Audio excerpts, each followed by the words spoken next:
There is perhaps no greater conceivable rebuke. A former speechwriter for the current president, so dismayed by the current nominee for vice president that he has just said, in essence, Governor Palin, I knew Dan Quayle, and you're no Dan Quayle. Our number one story in the countdown, Governor Palin must be wishing she could trade Mr. Quayle, his potato, for her everything else.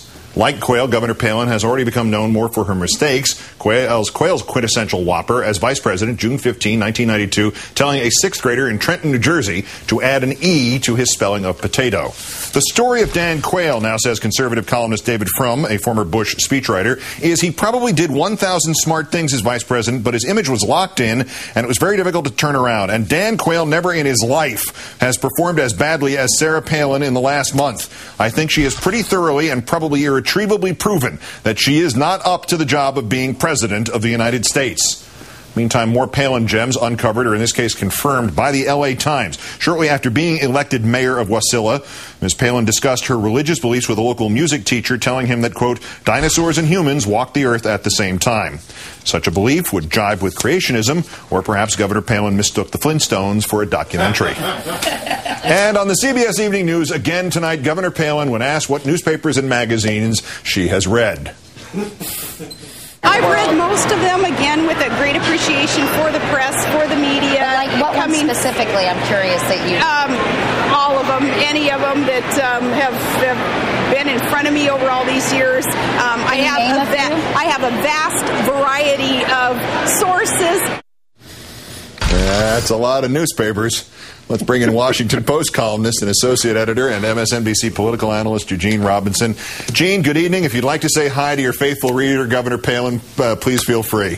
Really? I mean, I think she's busy with Le Monde at the moment, and El País of Spain, right. And maybe Asahi Shimbun of Tokyo. That's right. She goes to Pravda.com a lot. Listen, all of them, most of them, these hits just keep on coming. We have had a month of ceaseless news. All of it makes Governor Palin look barely awake, let alone barely qualified. Is it possible? Is this just my paranoia coming out? Is it possible this is all a setup to lower the bar so much for Thursday's debate that as long as she does not lose a limb, the outcome is a push? Keith, you couldn't make all this stuff up, I don't think. I mean, but has the McCain camp, intentionally or not, been able to lower expectations, several floors below ground? I mean, they're really subterranean at this point. Sure, that has happened. So if she does speak in complete sentences, I guess she'll be declared the victor of the debate. But it has been incredible. I don't think a fiction writer would write this. And still, these Quayle-Palin comparisons, the ones that Mr. Frum said today here, that's, as they say in the sports world, brutal. Yeah, it reminds you of some of the Dan Quayle classics, though. And you have to say, she's not Dan Quayle yet, because he had some style. He had some skills, My favorite, of course, is the United Negro College Fund slogan, "A mind is a terrible thing to waste." And Dan Quayle turned that into what a waste it is to lose one's mind, which I think is just a classic of the genre. And much more insightful about his own persona than the governor has been yet. So this debate again, we discussed this previously, but these preps, you've got to look at this picture again. They decided to prep her near a creek to provide a relaxed environment and to allow us to use the phrase up a creek without a paddle here. Is this a good idea? Is there a swimsuit competition? And if there is, should they not tell Joe Biden before it's too late? I confess, I have no idea what's going on here. I mean, why go out by the creek to practice the debate? It doesn't mesh for me. If it works for Sarah Palin, maybe it does. I don't know. I mean, this is going to be so interesting on Thursday, and I'm almost afraid to watch and just to shudder to think what might happen. But it's going to be interesting. And you still think if they pulled her off the ticket tomorrow, saying there's a family emergency and she has to withdraw, that the hit they would take would exceed the hit they will take if she does in fact come across like Mayor Winston from the Michael J. Fox TV series Spin City?